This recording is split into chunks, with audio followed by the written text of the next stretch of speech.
हुजूर सैयद आलम सल्लल्लाहु अलैहि वसल्लम की उम्मत बेहतरीन उम्मत, कौन सी बेहतरीन उम्मत?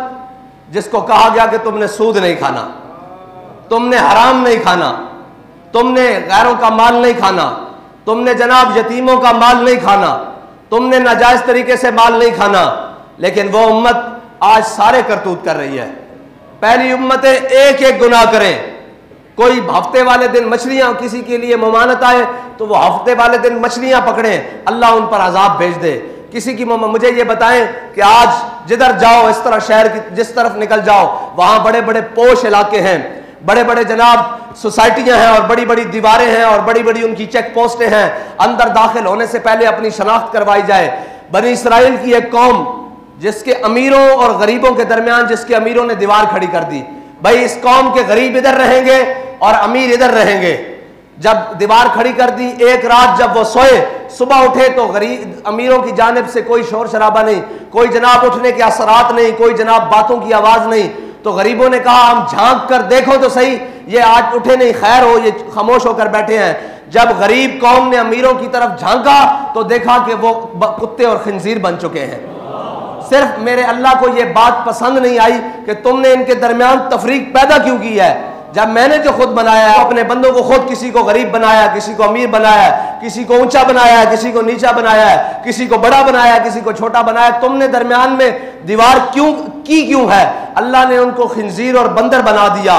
लेकिन ये आज हर तरफ यही तमाशा है। बनी इस्राइल वाले कौम वाले सारे गुनाह, वो मौलवी हो उनमें भी मौजूद है जी, वो पीर हो उनमें भी मौजूद, वो मशाइख हो उनमें भी मौजूद, वो अवाम हो उनमें भी मौजूद, वो सियासतदान हो, वो कोई भी तबका है फिक्र से ताल्लुक रखने वाले लोग हो, उनके अंदर वो सारे गुनाह मौजूद हो।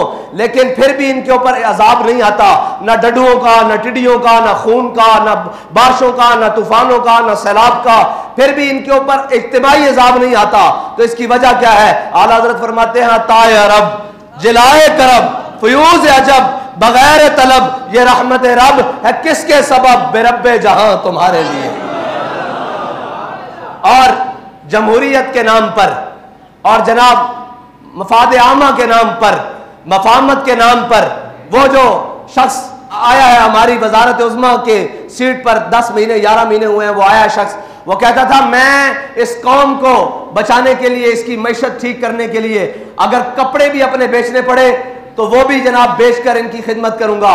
उसने कपड़े क्या बेचने थे? जो फितरत ने लिबास दिया है, खाल और मांस और गोश्त, उसने वो भी नोचना शुरू कर दिया है कौम का।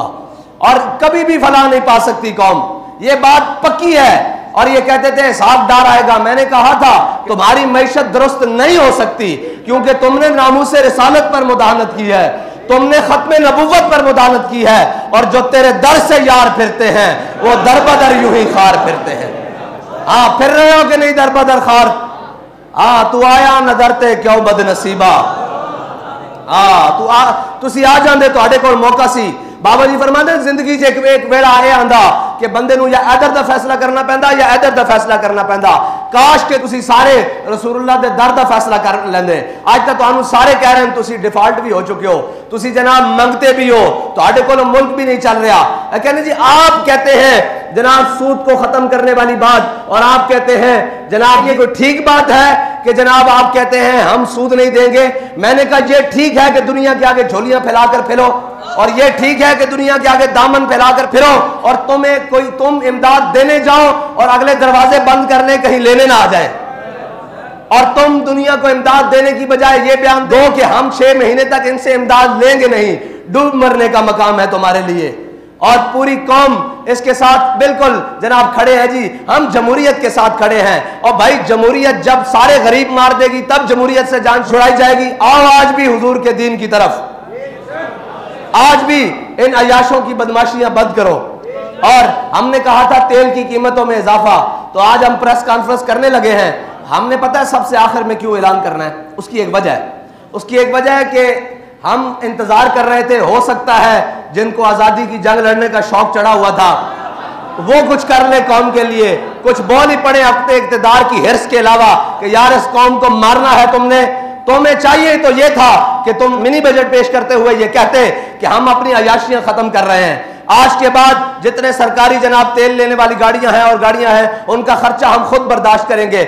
आज के बाद जितने भी हमारे असासे हैं, आधे हम वो कौमी खजाने में जमा करवाते हैं। लेकिन उन्होंने आसान हल ढूंढा हुआ है। उनको पता है कि हम लित्र बढ़ा दें और बंदे बढ़ा दें, कौम खाने के लिए तैयार है जी, कौम खाने के लिए तैयार है। उन्होंने आसानी से तेल की कीमतों में इजाफा किया, बिजली की कीमतों में इजाफा किया और गैस की कीमतों में इजाफा करके सुकून से फिर क्या करते हैं, फिर तमाशे करते हैं कौम के साथ। फिर एक आधी ऑडियो लीक करते हैं, फिर एक आधी वीडियो लीक करते हैं और कौम को कहते हैं आप इस तरफ लग जाएं, हम अपने जनाब नशा इक़्तिदार में मस्त रहें। लेकिन हम ये इंतजार कर रहे थे, हो सकता है ये जनाब जो आजादी की जंग लेने चढ़े थे इनको शौक चढ़ जाए, या वो कराची से खैबर तक कोई भी जनाब जमात हो जिनको नवाजा जा रहा है या नवाजने के लिए तैयार है, जनाब जो बूट पॉलिश करने के लिए पहले नंबर पर सफों में खड़े हैं, हो सकता है उनको कौम का ख्याल आ जाए। लेकिन हमने देखा जिन्होंने आजादी की जंग लड़नी थी वो खुद जेलों में जा रहे हैं और जेलों में जाने के लिए बहाने ढूंढ रहे हैं।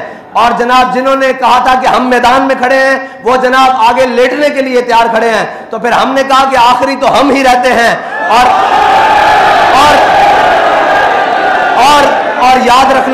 और याद रखना कौम की पनाह आखिरी हुजूर का दीन ही है।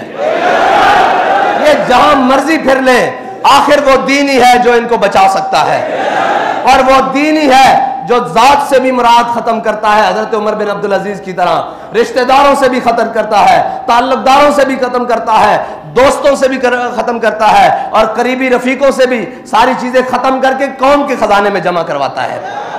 और जनाब इनको नशा इक़्तिदार ने मस्त किया हुआ है। लेकिन ये याद रखना, तुम कौम के जनाब हर चीज लूट चुके हो, लेकिन अब कौम, मैं आप सबसे भी कहता हूं, जाएं और जाकर कहें। वो कहते थे कि जनाब मौलवियों ने रोड बंद कर, अभी भी कई बकवास करेंगे कि जनाब इन मौलवियों को क्या जरूरत पड़ी थी, ये ऐसी बात करें ऐसी बात करें। बहरहाल उनसे तो हमें गर्ज नहीं, कम से कम आप कौम के पास जाएं और उसे कहें आप किस चीज का इंतजार कर रहे हैं। कि अभी हमारी शुनीद ये है कि जनाब बैनुल अक़वामी एजेंसियां और बैनुल अक़वामी इदारे आ रहे हैं हमारे एटमी प्लांट का विजिट करने के लिए, तो फिर इसके बाद हमारे पास बचा क्या है? मेरे आका और मौला सल्लल्लाहु, भाई कुछ भी ना हो, गैरत तो अंदर मौजूद हो। मेरे आका और मौला सल्लल्लाहु अलैहि वसल्लम की हयात मुबारका हमारे लिए मिशल राह है। हुजूर सैयद आलम सल्लल्लाहु अलैहि वसल्लम जब ज़ाहिरी दुनिया से तशरीफ लेकर गए तो यहूदी के यहाँ आपकी ज़ेरा जो है वो रहन पड़ी थी, लेकिन आपके घर में 9 तलवारें लटक रही थी। हाँ, ये तो हमारा, लोग कहते हैं फिर जनाब ये डिफेंस। मैंने कहा भाई बात सुनो, हम भूखे भी रह लेंगे, हम सारी बातें कर लेंगे, लेकिन अपनी गैरत के ऊपर सौदा नहीं करेंगे। हाँ, कल को ये बात जनाब बैनुल अक़वामी इदारे आकर कहें कि जनाब इसको भी बैक रोल करो और इसकी जनाब तादाद को कम कर दो, उन्हें कह दो भाई हम भूखे रह सकते हैं, इसकी तादाद बढ़ाई तो जा सकती है, कम नहीं की जा सकती। लेकिन मैं आपको ये बात बता दूं कि जिनके हाथों में आपके मुल्क और रियासत का इक़्तिदार है, वो बढ़ाने की क्या बात, वो तो इसको खत्म करने पर तुले हुए हैं। लेकिन ये इस पाकिस्तान ने बाकी रहना है तासुबह क़यामत, और इस पाकिस्तान ने इस्लाम का कला बनना है। लेकिन लगता है उसके आसार अल्लाह ताला अपनी हिकमतों से, अपने जनाब राजों में से और अपनी तदबीरों से इंशाअल्लाह जल्दी ला रहा है। अब आपकी जिम्मेदारी बनती है, आप कौम के पास जाएं और उन्हें कहें कि तहरीक लब्बैक जो भी फैसला करे आपको उसके साथ खड़ा होना होगा। आप तो खड़े हैं ना, आपका काम है कौम से भी जाकर कहें कि वो जनाब कोई नूनिया है, कोई जनाब वो जनाब पीटीआई वाला है, या कोई जनाब जो भी जिस जमात से ताल्लुक रखता है, उसे कहो भाई सारी बातें बाद में, ये मुल्क बचेगा तो तब हम बचेंगे ना। इस मुल्क को जिस नाम पर हासिल किया है वो मुल्क रहेगा तो फिर आगे चल सकेंगे ना। तुम्हारी ये, मैं ताजरों से कहता हूं, मेरे आका मौला अभी रमजान शरीफ आ रहा है, उसके लिए भी इंशाल्लाह हमने एक जनाब प्लान तरतीब दिया हुआ है और इंशाल्लाह बड़ा बेहतरीन होगा। बहरहाल मेरे आका मौला सल्लल्लाहु अलैहि वसल्लम ने फरमाया हक गो यानी सच बोलने वाला ताजिर और जनाब अमानतदार ताजिर क़यामत वाले दिन शहीदों और सिद्दीकों के साथ उठाया जाएगा। लेकिन सच बोलने वाला ताजिर और जनाब अमानतदार ताजिर, लेकिन यहां क्या होगा, अभी जनाब आएगा रमजान तो कीमतें 3 गुना बढ़ा दी जाएंगी। फिर उन पैसों से जनाब जनाब उम्रे पर जाया जाएगा और हुजूर की बारगाह में सामने खड़े होकर कहा जाएगा, या रसूलल्लाह मैं आ गया। उन आका मौला सल्लल्लाहु अलैहि वसल्लम के सामने जाओगे, उस नबी के उम्मती जिसके आका मौला सल्लल्लाहु अलैहि वसल्लम ने फरमाया, मन गश्शना फलैसा मिन्ना, जिसने मिलावट की वो हमारे में से नहीं, जिसने जखीरा अंदोजी की वो हमारे में से नहीं, और जिसने कौम को धोखा देकर माल बेचा वो भी हमारे में से नहीं। यार बताओ, उन पैसों से जाकर तुम हुजूर की बारगाह में पेश होते हो, ना खौफे खुदा न शर्म नबी, और ये भी नहीं और वो भी नहीं। आओ हुजूर के दीन की तरफ, और आप सब ने भी तैयार रहना है। मैं पूरी पाकिस्तानी कौम से कहता हूं, आप सब ने भी तैयार रहना है, और शुक्र करो कोई बोलने वाला है, वरना इन्होंने तो तुम्हें जनाब गरीब को तो पहुंचाई उस नहज पर दिया है कि जनाब गरीब का पेट्रोल 300 रुपये हो जाए, वो गरीब ये सोचते हुए मर जाता है कि मुझे पैसे मिल भी गए तो मैं लाइन में लगकर डलवाऊंगा कैसे, फिर इसकी बचत कैसे करूंगा। और हमने तो नुस्खा पहले बता दिया हुआ है। इंशाअल्लाह अभी आपके साथ मैदान में बात होगी कि आपने बदमाशी करते हुए बढ़ाया कैसे है।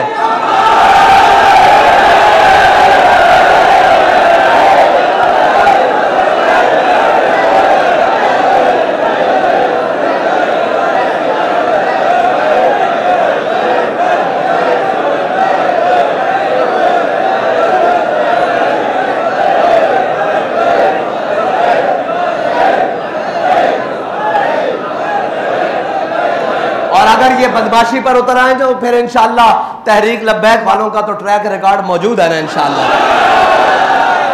हाँ, फिर हमें तो ये जानते हैं अच्छी तरह कि हम फिर जिस हद तक भी जाएं फिर हमारा काम वो होता है। तो फिर हमारे बड़े तो हमें सबक पढ़ा कर गए हैं कि ऋषि के फाकों से टूटा न बरहमन का तिलिस्म, आसान हो तो कलीमी है कारे बेबुनियाद।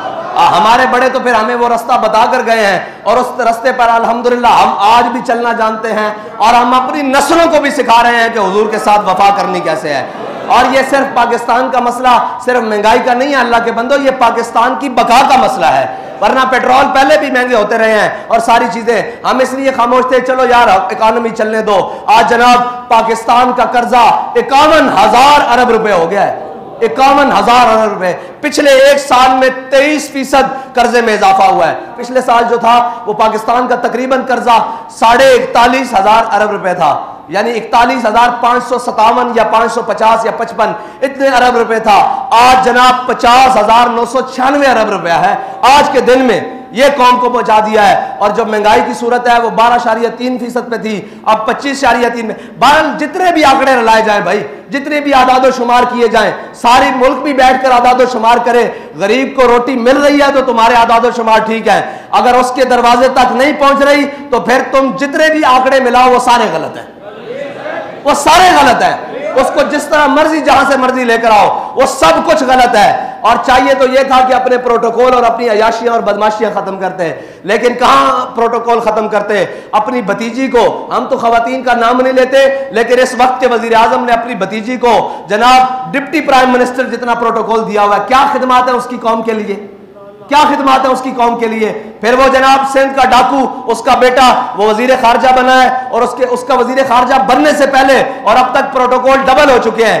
ये कौम जो जनाब, और कौम का भी कोई हाल नहीं, एक जनाब वो दुकानें खोले, कोई नई ब्रांड खोले तो जनाब लाखों और करोड़ों रुपए उनकी सेल हो जाती है। कैसे हो जाती है? खुदा का खौफ करो, अल्लाह के अजाब से डरो।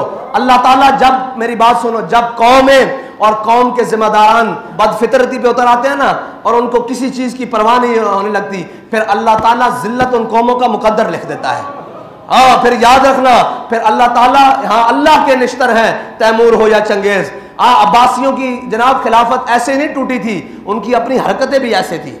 हाँ, वो सोने और चांदी के जनाब बर्तनों में खाने खाने शुरू हो गए थे, और उनके गरीब जनाब दरवाजे पर जनाब भूखे प्यासे बिलखते मर जाते थे, उनके सिपाहियों की तनख्वाहें पूरी नहीं होती थी। याद रखना, जो कौमें इस नहज पर उतर आए फिर उन कौमों का निशान बाकी नहीं रहता। यहाँ तैमूरी और चंगेजी सारे मिट गए और सब मिट जाएंगे, लेकिन याद रखना, अगर अपना नाम बाकी रखना है और अपना तशख्खुस बाकी रखना है तो फिर किफायत शारी अपनानी होगी, फिर कौम बनकर रहना होगा। ये भेड़ चाल नहीं, हर कोई अपना अपना सोच रहा है। मेरे आका मौला सल्लल्लाहु अलैहि वसल्लम का दीन ही है जो जनाब इसार भी सिखाता है, मोहब्बत भी सिखाता है और लोगों पर खर्च करना भी सिखाता है। वरना बाकी दौलत तो जनाब या फिरौनियत सिखाती है, या कारूनियत सिखाती है, या चंगेजियत सिखाती है।